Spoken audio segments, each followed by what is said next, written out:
Hello दोस्तों, जैसा कि अपन अपने YouTube channel yes study bye Bhanu sir पे रीजनिंग की क्लासें ले रहे थे और अपन पढ़ रहे थे रीजनिंग का टॉपिक कोडिंग और डिकोडिंग। और कल हमने इसमें एक टाइप स्टार्ट किया था शब्दों के समूह के ग्रुप, जिसमें हमें कुछ शब्दों के ग्रुप मिल रहे थे और उनमें से जो कोडिंग थी वो हमें पहचाननी पड़ रही थी। उसके कल हमने एक एग्जाम्पल भी देखा था। तो देखिए, आज अगर अपन उसी को कंटिन्यू करें तो आपको एग्जाम्पल दिख रहा होगा अपनी स्क्रीन पे कि यदि किसी सांकेतिक भाषा में, सवाल में लिखा दिया गया है कि यदि किसी सांकेतिक भाषा में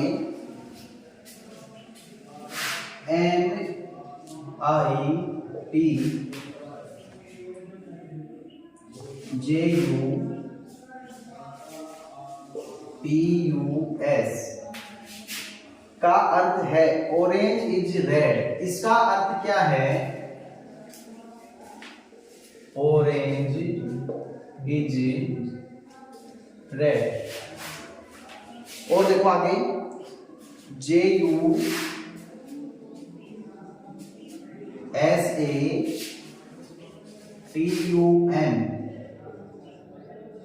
इसका अर्थ अपने को दे रखा है रेड एंड ब्लैक। इसका अर्थ अपने को क्या दे रखा है?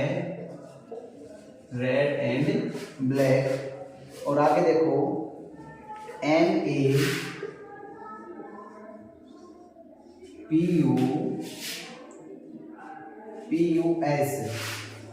और NUN, इसका जो अर्थ है वो अपने को दे रखा है watch is white. Watch is white. ये अपने को कुछ और दे रखे हैं समूह में, और इसमें अपने को क्या बताना है? इसमें अपने को बताना है कि इसी भाषा में ऑरेंज को किससे प्रदर्शित किया गया है। मतलब जो ऑरेंज का जो कोड है वो क्या है, इसका कोड बताना है, ऑरेंज का कोड बताना है। देखो इस सवाल को कैसे करेंगे। कल हमने देखा था कि हम कॉमन चीजें देखते हैं। क्या देखते हैं? कॉमन चीजें। जैसे हम इसको फर्स्ट मान लें, इसको सेकंड मान लें और इसको थर्ड मान लें, तो हम देख पा रहे होंगे फर्स्ट और सेकंड में। देखो फर्स्ट में और सेकंड में, इन दोनों में कॉमन क्या है? इन दोनों में हम देख रहे हैं कि इनमें देखो जो JU है वो पहले में और दूसरे में कॉमन है। इसी प्रकार यदि हम इनमें और इसमें देखें तो इसमें कॉमन हमें क्या दिख रहा है बताओ? इसमें और इसमें हमें कॉमन दिख रहा होगा RED, रेड। क्या दिख रहा है? रेड। मतलब कि पहले और दूसरे में तो इधर से देखते हैं तो हमें कॉमन दिख रहा है JU। क्या कॉमन दिख रहा है? JU। और इधर से और इसमें देखते हैं तो कॉमन क्या दिख रहा है? रेड। तो इसका मतलब हम आसानी से बता पा रहे हैं कि JU का अर्थ क्या है? रेड है, या फिर रेड का अर्थ क्या है? JU। लेकिन देखो सवाल में अपने को रेड का नहीं बताना, अपने को बताना है ऑरेंज का। आगे चलते हैं। अब हम देखते हैं पहले में और थर्ड में। देखो ध्यान से, पहले में और थर्ड में हम देखते हैं हमें क्या कॉमन दिख रहा है। देखो MIT इसमें नहीं है, JU इसमें नहीं है, PUS क्या है? PUS। देखो जो PUS है वो इसमें भी है और इसमें भी है। कौन कौन से में? पहले में और थर्ड में। क्या है? PUS। अब इधर आ जाओ, इधर देखो पहले में और थर्ड में क्या कॉमन है। पहले में और थर्ड में हम कॉमन देखें तो देखो ऑरेंज इसमें नहीं है, रेड इसमें नहीं है। इसमें क्या कॉमन है? देखो इज। क्या है? इज। पहले में और थर्ड में इधर से कॉमन देखते हैं तो क्या मिल रहा है बताओ? इज मिल रहा है। इसका मतलब हम बता देंगे कि जो PUS का जो अर्थ है वो क्या है? इज है। क्या है? इज है। अब देखो वापस हम पहले में आ जाते हैं। अपने को रेड का मतलब मिल गया। बताओ रेड का मतलब क्या है? JU। अपने को इज का अर्थ मिल गया। इज का अर्थ क्या है? PUS। देखो ऊपर देखो, यहाँ पे केवल बच रहा है ऑरेंज। क्या बच रहा है? ऑरेंज। और इधर से केवल बच रहा है MIT। क्या बच रहा है? MIT। इसका मतलब जो ऑरेंज है उसका जो अर्थ है वो क्या हो जाएगा? वो हो जाएगा MIT। ये सवाल हो गया ऑरेंज का कोड अपने ने बता दिया है। कौन से ऑप्शन में है बताओ? ऑरेंज का अर्थ कौन से ऑप्शन में दिख रहा है अपने को? MIT। कौन सा ऑप्शन है? ऑप्शन है B। तो इस सवाल का जो ऑप्शन होगा वो कौन सा ऑप्शन हो जाएगा? ऑप्शन हो जाएगा बी। तो इस सवाल का आंसर क्या हो जाएगा? आंसर हो जाएगा ऑप्शन बी। देखो एक दो एग्जांपल और करते हैं जिससे चीजें और क्लियर होंगी। एक एग्जांपल हम और देखें जो अपने को दिख रहा होगा आपकी स्क्रीन पे कि यदि किसी सांकेतिक भाषा में 526 का अर्थ है स्काई इज ब्लू। 526 का अर्थ क्या दे रखा है एग्जांपल में? Sky is blue. Sky is blue. और आगे देखो 24 का अर्थ है, 24 का अर्थ है ब्लू कलर। क्या है? Blue colour. और 436 का अर्थ है, किसका अर्थ है? 436 का अर्थ है कलर इज फन।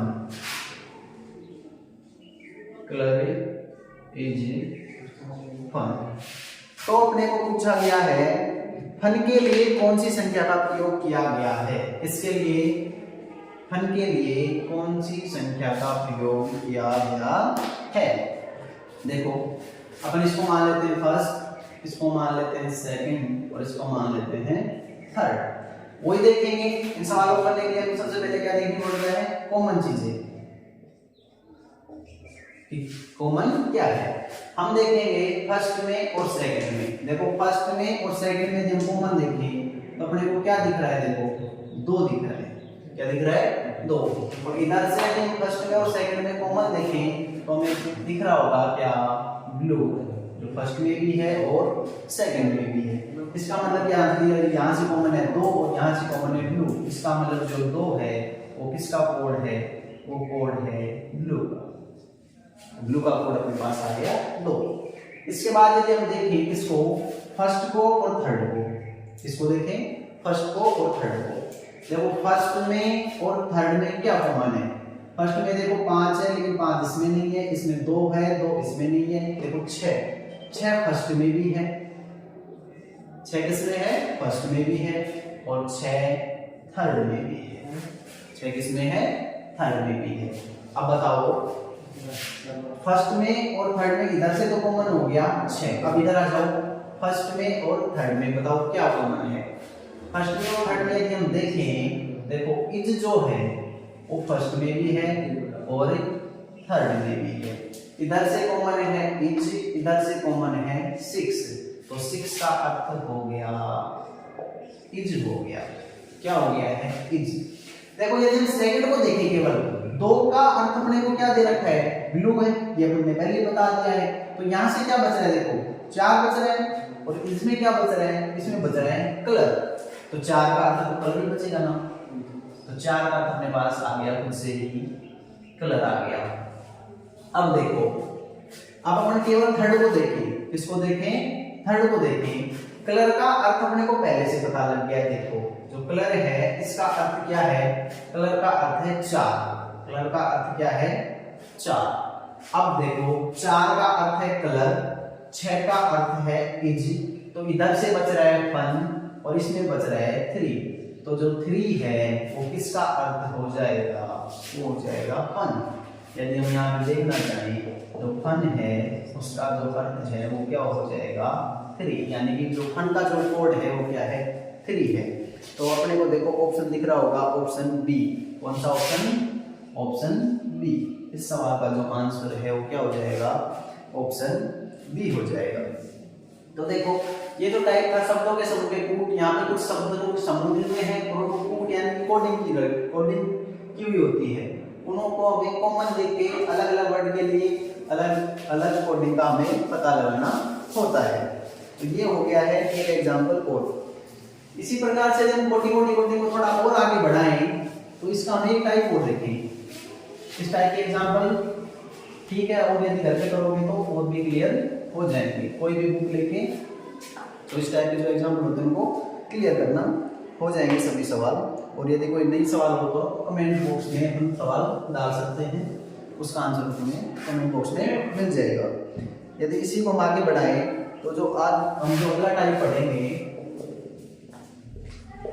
उस टाइप में हम देखेंगे अक्षर का कोड अंकों के रूप में।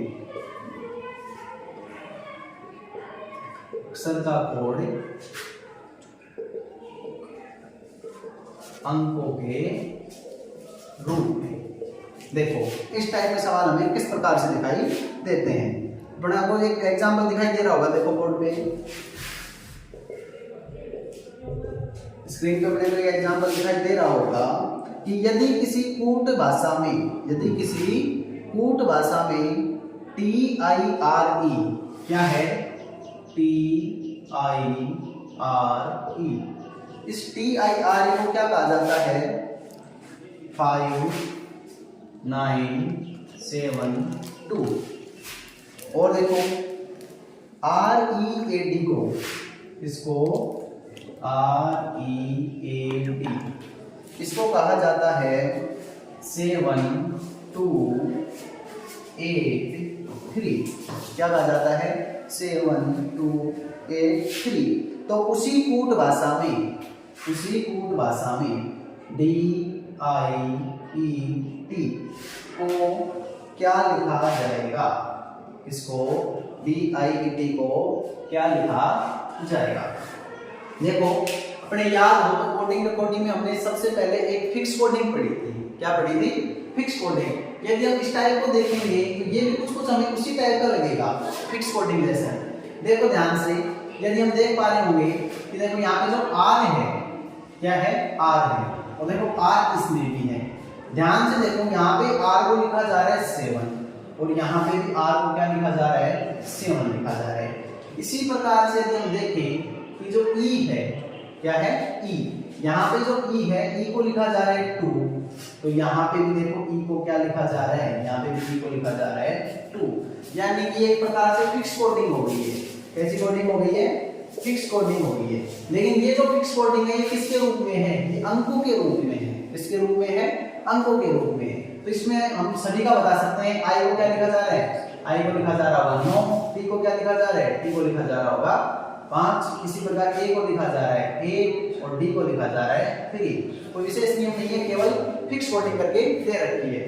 तो यदि हम यहाँ से देखना चाहें, D को बताओ क्या लिखेंगे, यहाँ पे D को लिखा जा रहा है 3। क्या लिखा जा रहा है, 3। तो यहाँ पे D का जो कोड आ जाएगा वो आ जाएगा 3। I को बताओ क्या लिखा जा रहा है, इसमें से देख के बता सकते हैं। I को लिखा जा रहा है 9, तो I का हो गया 9।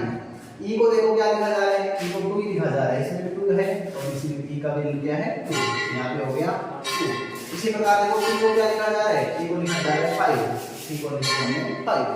तो ये जो सवाल है DIET, इसका जो आंसर हो जाएगा वो हो जाएगा 3925। देखो ऑप्शन कौन सा है, 3925। ऑप्शन लिख रहा होगा ऑप्शन सी। कौन सा ऑप्शन, ऑप्शन हो जाएगा सी। तो ये हो गया है अक्षर का कोड। ये जो अक्षर है इनके कोड किसके रूप में, अंकों के रूप में। किसके रूप में, अंकों के रूप में। तो ये हो गया है एग्जांपल। एक एग्जांपल और करते हैं। रीजनिंग में हम जितने ज्यादा एग्जांपल करेंगे उतने ज्यादा कॉन्सेप्ट अपने क्लियर होते जाएंगे। तो एक एग्जांपल हम और करते हैं। देखो आपको दिख रहा होगा स्क्रीन पे, यदि किसी सांकेतिक भाषा में RINGS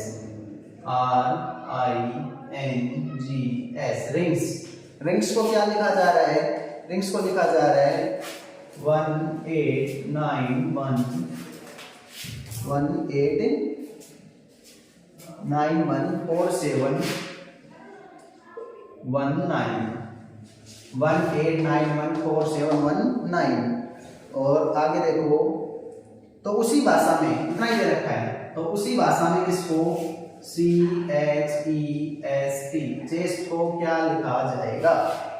अब देखो ध्यान से, इसमें हमें किस प्रकार से जो अक्षर है उसके कोड अंकों में किस प्रकार से दे रखे हैं। ध्यान से देखो, जो R है, क्या है R की यदि हम ABCD में नंबरिंग देखें, R कितने नंबर पे आता है, R आता है 18 नंबर पे। कितने नंबर पे आता है, 18 नंबर पे।